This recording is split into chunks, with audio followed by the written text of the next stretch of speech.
Hi, and welcome to another episode of PraxHacks, where we present you with tips and tricks to help you pass your high-stakes tests.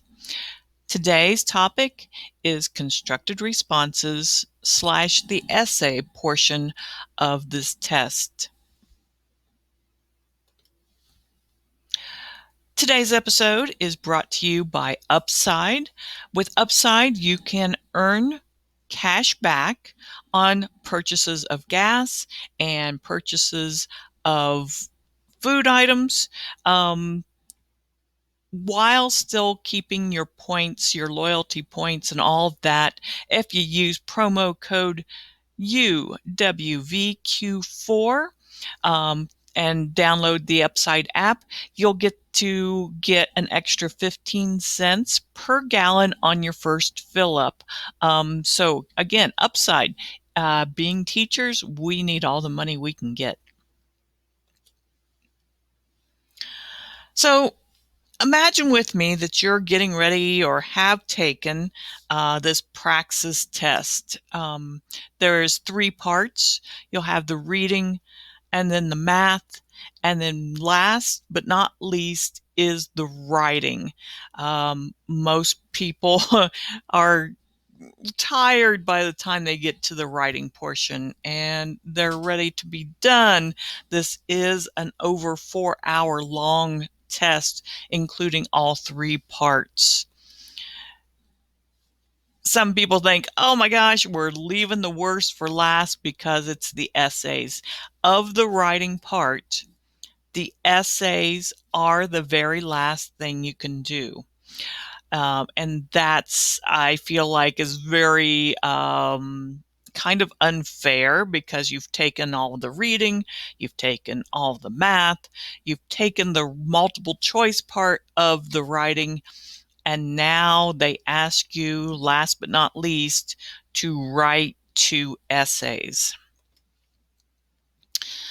And these 2 essays that they're going to have you write are 2 very different types of essays. And I'll talk about those on another video, but just be aware they are very separate and different essays. You'll be given 30 minutes to work on each essay. Again, I'll go into more of that in depth, but just be aware there are 2 essays, 30 minutes each. They're the argumentative and the source-based. They're very different. But again, I will have that in another video. So again, thinking about, you've been through all this other test parts. You've been through all of that work, doing all those questions. If you watch the video on the adaptive testing, you know you've put your best face forward. And now here we are at these essays. Oftentimes, what people want to do is just simply answer the question and get out, right? You want to be done. My best advice is don't be skimpy. Don't just answer. You want to give good essays. And when I'm talking an essay, I would look to write 3 to 5 paragraphs on that topic. Again, I will go into that in more detail in another video, but just be aware the scorers are looking for good, solid essays. This is the writing test. They're looking for you to show your skills. So my advice also is to also use all of the time. In other words, again, don't just answer the question. You want to, they give you 30 minutes, write for 30 minutes. Back in the old days, if they gave it to you on paper, it was expected that you would fill up that space with your writing. So again, you're going to want to use all 30 minutes to write your best essays. But speaking of the time, you've got to be mindful of the time. Again, each essay, you get 30 minutes, but you should also allow yourself 5 to 10 minutes at the end after you're done writing to then go back and proofread and edit and make sure your essay is as the best it can be.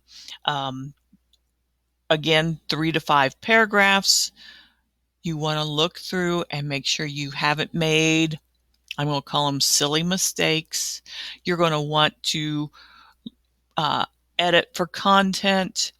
Again, I will address this more in another video, but just as kind of an overview, you want to make sure your 2 essays are as good as they can be within that 30-minute allotment of time. Also be aware, and again, I'll talk about this on another video, but these essays are heavily weighted. You want to give it your all. I wish in a perfect world you could get in there and write those essays first thing before you take the other parts of the test while you were still fresh.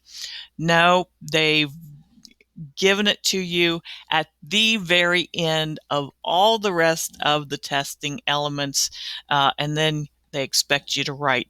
But you gotta break through and give it your all and write 2 really good essays if you hope to pass this test. If you want some more in-depth information about these tests, especially the writing test, look for our book on Amazon.